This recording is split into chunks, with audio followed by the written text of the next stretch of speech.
Shalom. First and foremost, I would like to say, Call Halal Yahweh, Bahashem, Yahweh Shai, Bahashem Rakakadash. That is to say, all praise to the Most High God, whose name is Yahweh, in the name of his only begotten Son, Yahweh Shai, whom the world ignorantly calls Jesus Christ, through the Holy Spirit, Rakakadash. Double honors to the apostles and the elders at Great Millstone who taught me this truth. And shalom to the hopeful elect of Israel scattered abroad through the four corners of the earth. This your brother Yardan Ba coming back at you with I hope to be another short yet edifying lesson. All right. And I'm probably gonna title this lesson Which Fire? Right? Because we have to understand at the end of the day, man, you gotta go through some type of fire. Whether you're gonna go through the spiritual fire or the physical fire, them nukes being let off, right? You know, which one is it gonna be? All right. The elect will be going through that spiritual fire that we have now. You know, and the 2/3 and the unbelievers, they're gonna be going through that physical fire at the end of the day with the rest of the nations, with the rest of the people. Okay? But again, the hopeful elect, we willing to go through this fire right now, man. And we just gonna deal with it. And we gonna understand, we gonna lean upon the strength and power of Yahweh Hashem, Yahweh Shai, and not our own understanding. All right? Because again, like I said, you're going to have to go through some form of a fire, okay? But we rather be purged right now to be made ready for the kingdom. All right, so with that being said, I just got a few precepts. I'm going to start here in the book of Zechariah chapter 13. All right? Zechariah 13:8 reads, "And it shall come to pass that in all the land, saith the Lord Yahweh, 2 parts therein shall be cut off and die.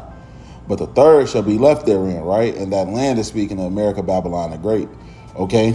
So in America, Babylon the Great, all the Israelites, 2/3 of them, you know, they're going to be cut off and die. But the third part is going to be left therein. And that third part is the elect, the innumerable multitude that's written about in Revelation 7 and 9. All right? So with that being said, let's see what's going to happen to that third part that it said is going to be left therein. All right?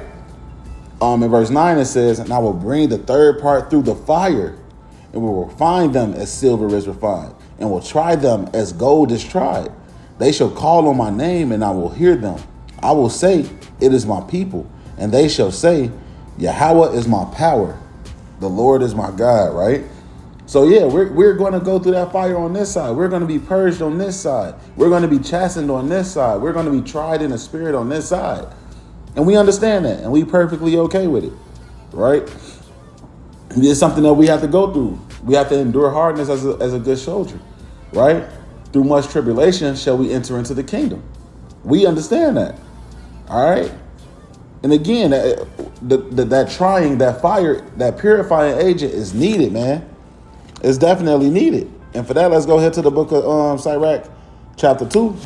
As anybody who's been following me for a minute know, this is my favorite passage of scriptures, right? We're going to start here at the top, Sirach 2 and 1. It says, "My son, if thou come to serve the Lord, prepare thy soul for temptation.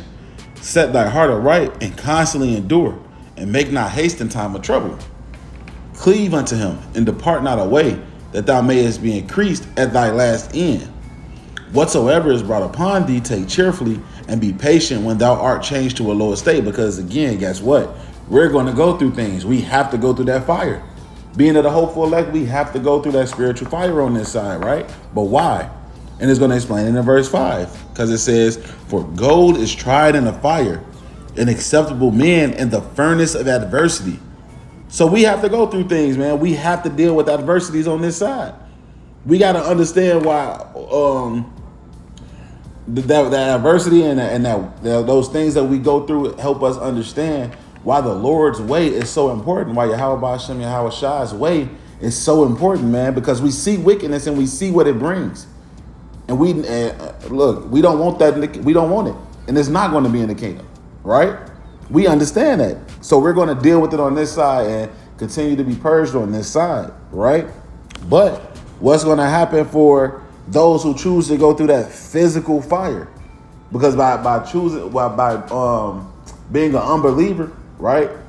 Hey, you're going to get to that physical fire. Okay? And so let's see what's going to happen there. So for that, we're going to go to the book of Ezekiel, and we almost going to wrap it up soon. I only got a few more. So we're going to go ahead to the book of Ezekiel, What is going on? Ezekiel chapter 22. All right. And we're going to start here at verse 17. All right. And it says, and the word of the Lord Yahweh came unto me, saying, Son of man, the house of Israel is to me become dross. Right. And that's that like distortion or discoloration you would see on like a penny or a nickel or whatever. Right. It says, all they are brass and tin and iron and and iron and lead in the midst of the furnace. They are even the dross of silver. Therefore, thus saith the Lord Yahweh, because ye are all become dross, right? This is speaking of the 2/3, because we saw that the elect will call on the name of the Lord and will be saved, right? We saw that in the book of Sirach. Or Salakia. We saw that in that Zechariah, Salakia. So continuing on in verse 19, it says, therefore, thus saith the Lord Yahweh, because ye are all become dross, behold, therefore I will gather you into the midst of Jerusalem, as they gather silver and brass and iron and lead and tin into the midst of the furnace, to blow the fire upon it, to melt it. So will I gather you in mine anger and in my fury, and I will leave you there and melt you. Right? You're gonna become missile food, man.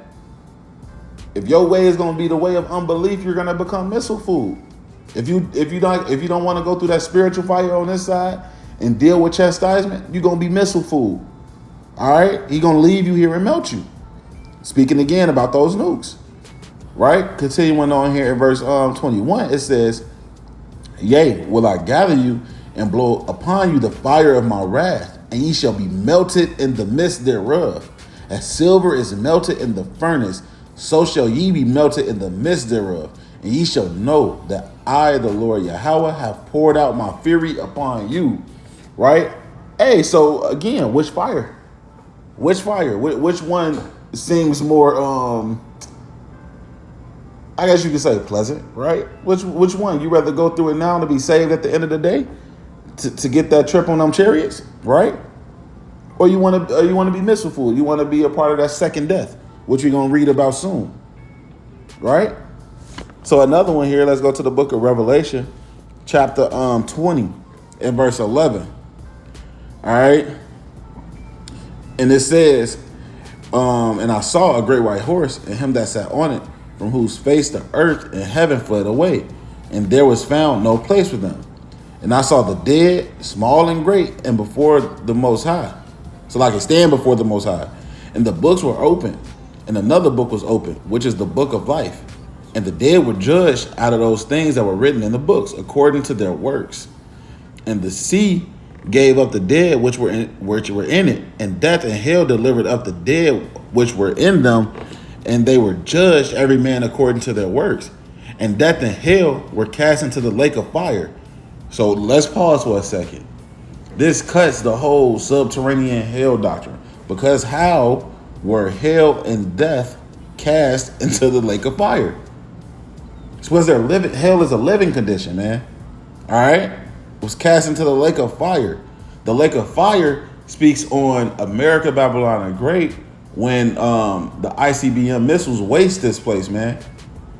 All right, that's what that's speaking about, and this is the second death. The first death was the Great Flood, when only 8 people were delivered, the elect of that time. And this time, the elect will be delivered from this second death, which is the ICBM missiles. Okay, and it continues on in verse 15. It says, "And whoever was not found written in the book of life," right? And the book of life is the scriptures. The word is truth. The word is life. Right? Continuing on here in verse 15, it says, "And whosoever was not found written in the book of life was cast into the lake of fire." Speaking on again that destruction from the ICBM missiles. Okay, so again, man, whether you like it or not, you're going to have to deal with some form of fire. Whether you want it to be spiritual or physical, hey, choose ye this day who you will serve. Right? And one more, since it's right here at the end of the book, here in the it's the last book of the Bible, actually. Right? Oh, second to last book of the Bible. Salakia. Verse Revelation 21 in verse 7. Let's start at verse 7. He says, he that overcometh shall inherit all things, and I will be his power, and he shall be my son. But the fearful and unbelieving and abominable and murderers and whoremongers and sorcerers and idolaters and all liars shall have their part in the lake which burneth with fire and brimstone, which is the second death. Pretty much going into what we just read in the last verse in the Revelation 20, verses 11 through 15. So yeah, man, you're gonna have to pick a fire. Which fire, man? The spiritual or the physical? All right. That's really it, man. So I hope this lesson was edifying. Until the next time, I'm gonna say shalom.